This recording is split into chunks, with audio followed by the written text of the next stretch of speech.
ሰላም ቤተሰቦች እንዴት አላችሁ? ዛሬ በቀጣይ ቪዲዮ ተመልሰናል ማለት ነው። የቀ ቤተሰቦችን እናያለን። ፊደሎችን ካየን በኋላ ደግሞ በቀ ቤተሰቦች ወይም በቀ የሚጀምሩ ፊደላትን የተመሰረቱ ቃላቶች አሉ። እነሱን በቀላሉ ደጋግመን እያነበብን እንለማመዳለን ማለት ነው። ይህን ቪዲዮ ስታዩ ከእናንተ የሚጠበቀው ነገር እነዚህን ፊደሎች በወረቀት ላይ እየጻፋችሁ መለማመድ ማየት ብቻ በቂ አይደለም። ስለዚህ እየጻፋችሁ መለማመድ አለባችሁ ማለት ነው። ከዛም በተጨማሪ ደግሞ ያላችሁን እውቀት ለመጨመር ማንበብ መጻፍ ፍጥነት ለመጨመር አጋዥ ከፈለጋችሁ ቤታችሁ ቁጭ ብላችሁ ባላችሁበት አስተማሪ ያስፈልጋችኋል። ይህን ደግሞ እኛ ማድረግ እንችላለን። ከታች የሚታየውን ስልክ ቁጥሩን ሴቭ ታደርጉታላችሁ መጀመሪያ። በመቀጠል ደግሞ ኢሞ ላይ ወይ ዋትሳፕ ወይ ቴሌግራም ላይ ለእኛ ብትደውሉልን እዛ ላይ ቁጥራችን ስለሚወጣላችሁ ቁጥሩን ሴቭ ስታደርጉት ቀጥታ እኛን በማግኘት ኦንላይን መማር ትችላላችሁ ከኛ ጋር ማለት ነው። በየቀኑ እኛ እናስተምራለን። በግል በቡድንና በጣም ብዙ ሰው የሌለበት ብቻችሁን አስተማሪ ተመድቦላችሁ በደንብ ትማራላችሁ ማለት ነው። በአጭር ጊዜ ማንበብ መጻፍ ከኛ ጋር ትችላላችሁ። አሁን ወደ ትምህርቱ እንሄዳለን። እሺ የመጀመሪያው ፊደል አሁን እነዚህ የቀ ቤቶች ናቸው። ቀ፣ ቁ፣ ቂ፣ ቃ፣ ቄ፣ ቅ፣ ኮ። ስለዚህ ይሄ በእንግሊዘኛው ቀ ማለት ኪው ኢ፣ ቁ ኪው ዩ፣ ቂ ኪው አይ፣ ቃ ኪው ኤ፣ ቄ ኪው አይ ኢ፣ ቅ ኪው ብቻ፣ ቆ ኪው ኦ። በተጨማሪ ደግሞ ይሄንን ማን ብላችሁ ልታገኙ ትችላላችሁ። አንዳንድ ጊዜ ቀ ለማለት ኬ እና ኢ ልታገኙ ትችላላችሁ ማለት ቀ ኬ ኢ፣ ቁ ኬ ዩ፣ ቂ ኬ አይ፣ ቃ ኬ ኤ፣ ቄ ኬ አይ ኢ፣ ቅ ኬ ብቻ፣ ቆ ኬ ኦ። ስለዚህ አንዳንድ ቦታዎች በታችኛው በሁለተኛው ተጽፎ ልታገኙ ትችላላችሁ። ነገር ግን ያው ሰው በዚህ ስለሚጽፍ ሰው የጻፈላችሁ ለማንበብ ይጠቅማቸዋል። ግን ትክክለኛው ይሄ ነው መሆን ያለበት ማለት ነው። በተመሳሳይ ይሄ ከተብሎ ተጽፎ ስለምታገኙት ማለት ነው። ሁለቱንም ለልዩነቱን ለመረዳት ያዙትና እናንተ ደግሞ ትክክለኛ በዚህ ትጽፋላችሁ። ያው እንግዲህ ያልተማሩት እስኪማሩ እናንተ ቆማችሁ መጠበቅ የለባችሁም፣ ማወቅ አለባችሁ ማለት ነው። ለዛ ነው። እሺ አሁን የተመሰረቱ ቃላትን እናያለን። አሁን በደንብ ተከታተሉኝ። እነዚህ ደግሞ እያንዳንዱን ሳነብላችሁ ወረቀትና እስክሪብቶ ይዛችሁ መጻፍ አትርሱ ማለት ነው። አእምሮና እጅ አንድ ላይ ሲሰራ ነው ሁሉም ነገር የሚስተካከለው እና የምናውቀው እውቀት ራሱ ዘላቂ የሚሆነው ለዛ ነው። የመጀመሪያዋ ቀ ነች። ለ አያችሁ፣ ቀ ለ ቀለለ ብለን አነባለን። ቀለለ። እሺ ይሄኛው ቀ ለ መ። እስኪ እንድገመው። ቀ ለ መ ቀለመ ብለን አነባለን። ቀለመ። እሺ ይሄ ደግሞ ቀ ለ ም። እንድገመው። ቀ ለ ም ቀለም ማለት ነው። እሺ ቀ ለ ሰ አይደለም፣ ይሄ ስ ነው። ስ አንቺ አናቷ ላይ ወደ ግራ በኩል ቀልበስ ያለች ከሆነች ስ ነች። ሰ ለመባል ቀጥ ማለት አለበት። አሁን ለምሳሌ ችኛቱን ሳይዋት እዚህ ጋር እቺ ቀጥ ያለች ችኛቱ ግን ስድስተኛ ፊደሏ ስትሆን ወደ ጎን ቀልበስ ያለች ነች ማለት ነው። እሺ ቀ ለ ስ ተ ኛ ቀለስተኛ ይሆናል። ቀ ለ በ ቀለበ። ቀ ለ በ ሰ ቀለበሰ። ቀ ለ በ ት ቀለበት። እሺ ይሄ ፊደል ማን ነው? ቁ ነው። ቁ በቁ የተመሰረቱ ቃላቶች ነው ደግሞ እናያለን። ቁም። እዚህ ጋር ክፍት ቦታ ወይም ስፔስ አለ ማለት ይሄ ብቻውን ነው የሚነበበው። ይሄ እንደ አንድ ቃል ብቻውን ነው የሚነበበው ማለት ነው። ስለዚህ ቁም፣ ከዛ ነገ፣ ር ቁም ነገር ቁም ነገር ቁም ቁም እሺ ጸሐፊ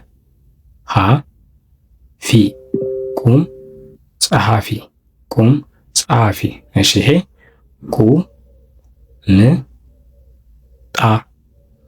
ቁምጣ ቁምጣ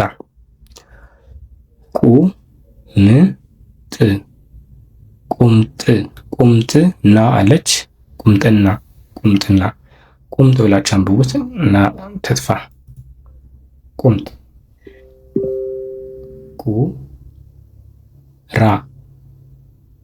ቁራ ቁራ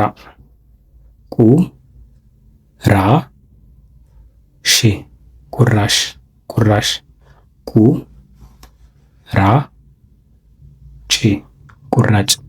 ቁራጭ እሺ ይሄ ቂል በሶስተኛ ፊደል ቄ ማለት ነው ቂል እሺ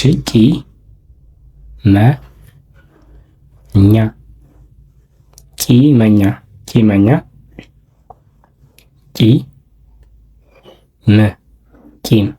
ቂም እሺ ይሄ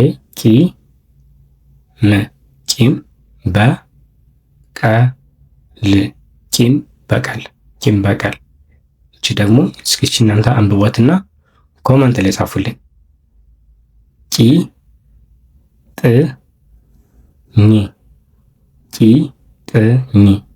ቂጥኝ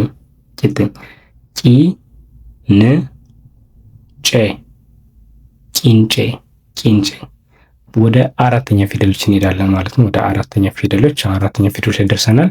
አሁን የምንሄድ ቃል ገባ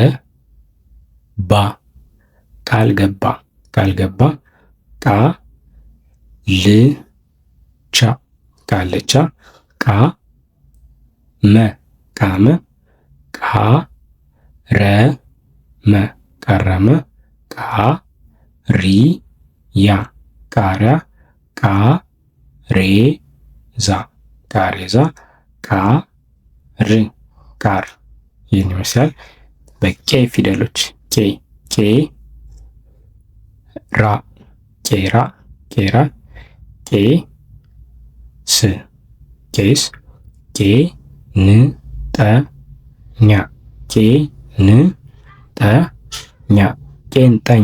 ቄንጠኛ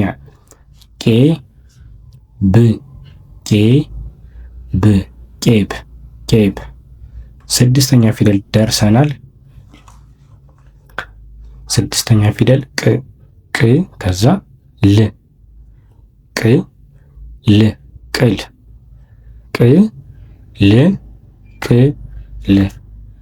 ይሄ ደግሞ ቅልቅል ማለት ነው። ቅልቅል እሺ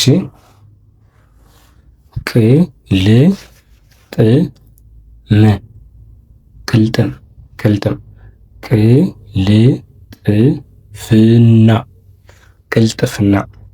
ቅልጥፍና ቅመማ እሺ ቅመም እሺ ይሄ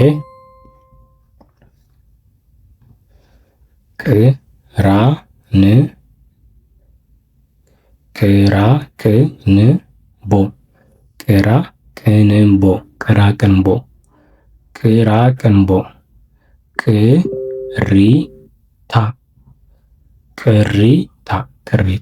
ቅሪታ ሰባተኛ ፊደሎች ላይ ደርሰናል። ቆለለ እሺ ቆለህ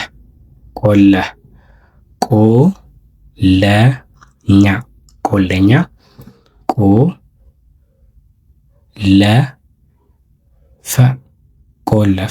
ቆለፈ እሺ ይሄ ከዛ ላ ነች ቆላ እሺ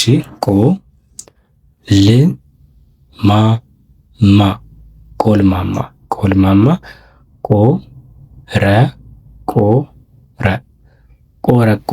ቆረቆረ ይህንን ይመስላል እንግዲህ በቀ ቤተሰቦች የመሰረትናቸው ቃሎች። ቀሩ የምትሏቸው ወይም ከዚህ ውስጥ የሌሉ በቀ በጣም በጣም ብዙ ፊደሎች አሉ። ይህን ደግሞ እናንተ ኮመንት ላይ ከእናንተ እንድታደርጉልን እንፈልጋለን። ብዙ አሁን በቄ ራሱ እኔ ስንትን ያገኘሁት እኔ 4 ነው የጻፍኩት። እነዚህ 4ቶች ማለት ነው በቄ ቤተሰቦች 4ቶችን ብቻ የሰራሁት። እናንተ ደግሞ ጨመር አድርጋችሁ እስኪ ኮመንት ላይ ያላችሁን በቀ የሚጀምሩ ቃላቶችን ጻፉልኝ። እኔ ለእያንዳንዱ እየገባው መልስ እሰጣለሁ። መማር የምትፈልጉ በተጨማሪ ስልኬ እምቢ ካላችሁ ኮመንት ላይ 1 ቁጥር ጻፉልኝ፣ እኔ እጽፍላችኋለሁ ስልኬን እንደገና ማለት ነው። ስለዚህ ስለተከታተላችሁ እናመሰግናለሁ። ይሄ ቪዲዮ ሌላ ሰው እንዲማርበት ምን ማድረግ አለባችሁ? እናንተ ሼር ማድረግ ይኖርባችኋል ማለት ነው። የምወዳችሁ የማከብራችሁ ፋሚሊዎች ሰላም ሆኑልኝ።